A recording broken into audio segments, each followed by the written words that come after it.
Doctors warn, thousands of lives at risk, after long-term cancer plan is ditched. A letter to the health secretary, the oncologists say merging the promised 10-year scheme, specifically targeting cancer, into a multi-disease strategy that covers a range of illnesses means services will be lost in the wilderness for a decade. Professor Richard Sullivan says it will leave England as one of only a handful of countries, including North Korea and Afghanistan, without a dedicated national standalone cancer plan.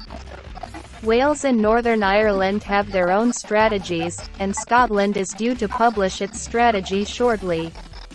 As poll suggests, the NHS will be the key battleground for the next general election. Ahead of the cost of living crisis, oncologists have urged Steve Barclay to think again.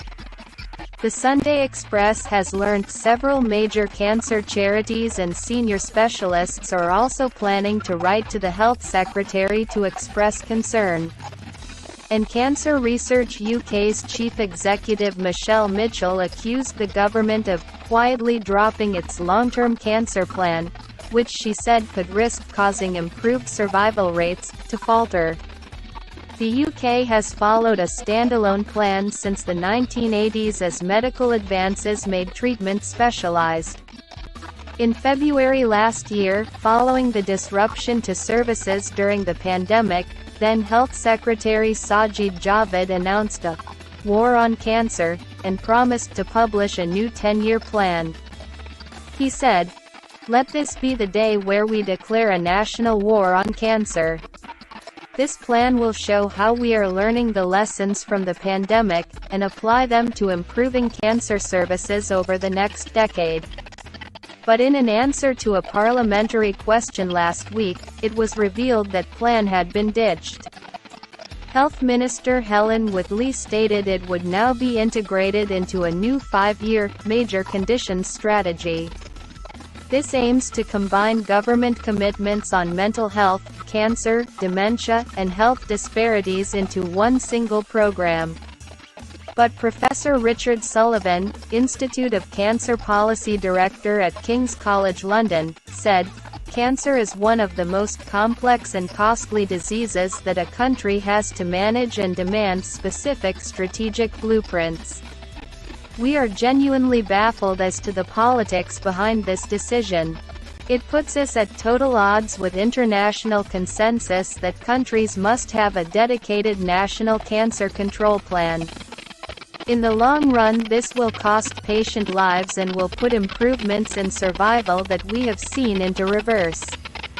By placing cancer into a multi-chronic disease plan, we are effectively saying it is no longer a major priority." Professor Sullivan is one of the signatories to the letter which will be sent to Mr. Barclay next week. Also signing were Professor Carol Sikora, a consultant oncologist and former cancer advisor to the World Health Organization, Chief Medical Officer at Check 4 Cancer Professor Gordon Wishart, and Angus Dalglish, Professor of Oncology at the University of London. The letter says, "There is an urgent need for a dedicated, specific cancer plan to tackle the cancer crisis. Patients are suffering the longest ever treatment waiting times, in part caused by the huge COVID-induced backlog. Every 4 weeks of treatment delay increases the risk of death by 10%. All backlogs are to be regretted, but cancer is the deadliest. 1 in 2 of us will get cancer at some point." It continues, "We fear there is no clinical basis for the government's decision to drop the dedicated cancer plan. Reducing the focus on cancer in this way risks thousands of lives."